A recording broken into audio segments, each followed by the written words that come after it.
சொந்தங்களே, திருநள்ளாறு போகிறது சாதாரணமான விஷயம் கிடையாது. எதனால பார்த்தீங்கன்னா, இங்கேருந்து 600 கிலோமீட்டர் நம்ம போனோம் திருநள்ளாறுக்கு. போய் முடிச்சுட்டு குளிச்சுட்டு எண்ணெய் தேய்ச்சி குளிச்சு ட்ரெஸ் எல்லாம் கழட்டி விட்டு அது ஒன்றா. அப்புறம் பார்த்தீங்கன்னா 20 கிலோமீட்டருக்கு அந்தான ஒரு கோயில் இருக்கும். அதுக்கு அந்தான இன்னும் 30 கிலோமீட்டருக்கு அந்தான ஒன்று இருக்கும். அதுக்கு அப்பான 17 கிலோமீட்டருக்கு அந்தான ஒன்று இருக்கும். அப்படி அப்படி அப்படி அப்படி கிலோமீட்டர் கணக்கு தான்.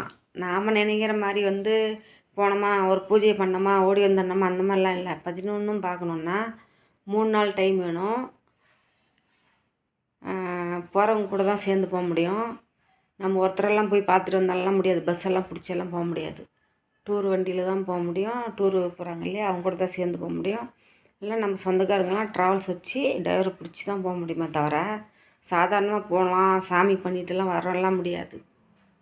நீங்கள் போகிறதா இருந்தால் கண்டிப்பாக போய் பார்த்துட்டு ட்ராவல்ஸ் வச்சுன்னு போயிட்டு வாங்க. பாய்.